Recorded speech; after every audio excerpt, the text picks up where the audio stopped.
Is the war in Israel and Gaza coming to an end?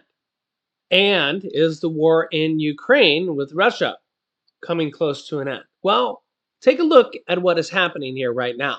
White House officials are saying that negotiations to free some of the hostages held by Hamas are closer than perhaps any point, White House officials are saying.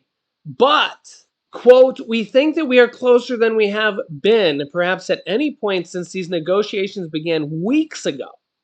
That there are areas of differences and disagreements that have been narrows, but they have declined to dive into the details of the talks and said that officials are working around the clock and that it remains a priority for President Joe Biden. U.S. officials have been signaling for days that Israel and Hamas are moving closer to a deal to secure the release of the hostages taken during the Hamas attack on Israel in exchange for a sustained days-long pause in the fighting. Only a handful of hostages have actually been released, and the hostages that will probably be released will only be women and children, and probably not even all of them. In addition to this, take a look at this. The U.S. has been sending more and more U.S. troops to the region in the Middle East. And the Pentagon will not say where it is sending the U.S. troops. They say to avoid embarrassing the host nations.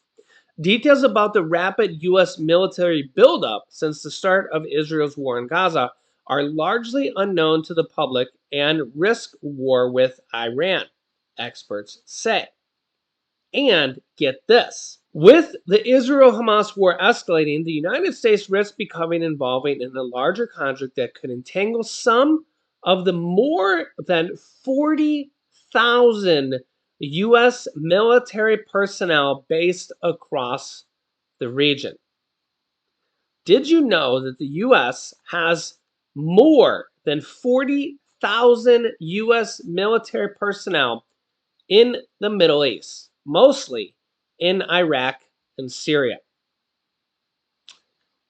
That is a number that is staggering. Staggering to think that we already have more than 40,000 military U.S. personnel already there in the region. And that is just what is being reported to us. We could have even more. Defense Secretary Lloyd Austin has warned of the, quote, prospect of a significant escalation of attacks on our troops and our people throughout the region. And don't forget, U.S. troops have been attacked at least 59 times here in the Middle East. And this is just the last reported number. It's probably more than that now, because we just haven't got an updated number here in the last few days. 59 times we've had one U.S. contractor killed, and we've also had nearly 60 U.S. troops injured in Iran-backed terrorist attacks. So as you can see, it's a literal war zone over there, and the U.S. is largely involved. Whether the U.S. wants to admit it or not, it seems like the U.S. is almost at war because U.S. troops are being attacked. You guys can let me know your thoughts here in the comments because they're being attacked, and we have 40,000 troops over there ready to go at a moment's notice. You can let me know your thoughts here in the comments. Then we just had the Yemen's Houthi army rebels hijack an Israeli-linked ship in the Red Sea and take 25 crew members hostage. And this is now a concern because now ships are very, very concerned that the Red Sea might be a problem area because the Houthis are now saying that they're going to hijack more ships in the Red Sea. the US has at least one military ship in the Red Sea, but they have not really taken action here. The other concern is that if the US takes action and literally, starts war acts there, is the US at war? Is the US, this is the larger concern here is that, and this is why I personally think we haven't seen the US attacking back at more full force than the, what is it, only two attacks now at this point, two or three attacks that we've seen back here, is that I think the US doesn't want to be seen as at war. You can let me know your thoughts in the comments here. If the US starts attacking back to, massive ships, attacking back at Iran, attacking back at the Houthis, attacking back at Hezbollah, are we at war? We know that the vast majority of Americans do not want to be at war. On the other hand, Americans have been attacked, American troops have been attacked in the Middle East like 60 times or almost 60 times. Again, this is the problem here. We're running a fine line between we're being attacked 60 times, almost 60 times, whatever the count is. It's literally changing by the day, right? It's a fine line between how many times are we going to be attacked and not attacked back. Ships are being taken captive here. We have a fine line between when are we going to retaliate and or are we going to be at war? This is a problem. This is a major problem. And, how do we want to look weak? But the other problem here is, and this is the problem we had in World War II, even going back to, really World War I and really almost any war. And you can almost look at this in almost every country.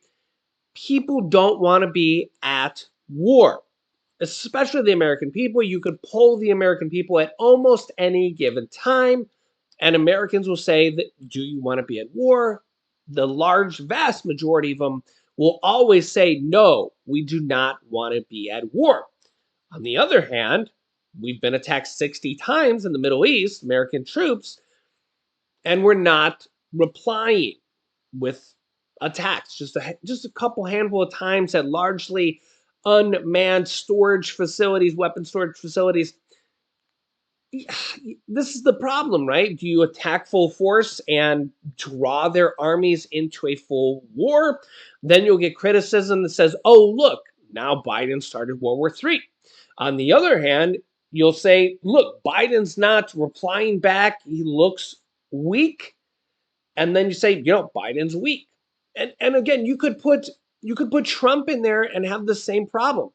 Oh, Trump's starting World War III. Look at what he did. He caused World War III. You could have him do the same thing. Look, Trump's being weak. He's not replying back. He's letting them attack, and he's not showing them what the U.S. is made of. He's making us look weak. It's really a tough position. I personally think that if they're attacking us 60 times, we need to be showing them more that you can't do this. We're not going to stand for this. Yeah, you guys can let me know your thoughts here on this. It's tough because it's literally a war zone over there. I mean, look at what happened to Israel. That was a full-blown war attack. I mean, day one, 2,000 plus missiles. That was horrific. And Israel attacked back. And now look at the criticism that Israel is getting now on a worldwide basis. Israel's getting criticized to the full hilt. Why are they doing this? It's crazy. Free Gaza, free Palestine, right? And people are forgetting that Israel was attacked first and is now being attacked by three different armies. Hamas, the Hezbollah, which is 100,000 troops, not on the full force, not a full force of 100,000 troops. If they do get attacked by 100,000 troops, that will be even worse. And the Houthis from the south, they're being attacked by three different troops. And people are starting to, you're actually seeing more support by people of free Gaza, free Palestine, because Israel is attacking back.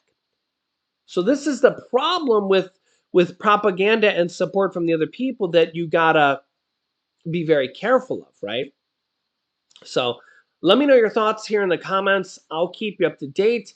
And this is what the US has to be careful of too, because if all of a sudden they start attacking back in a larger force, we already know that a lot of countries, especially in the Middle East and stuff, already don't like the United States. And you could see how this could be twisted back against us, despite the fact that we've already been attacked 60 times. Yeah. So I'll keep you up to date. Thank you so much for liking and sharing these videos. If you haven't yet, click the subscribe button down below. It's completely free to do so. New videos come out here every day at 8 p.m. Eastern Standard Time. And God bless our troops there, because they're in a lot of serious turmoil already, and there's 40,000 of them there already. Click here to see some attacks that are happening in the US already that have Americans very concerned. Thanks for watching, guys, and I will see you in the next video.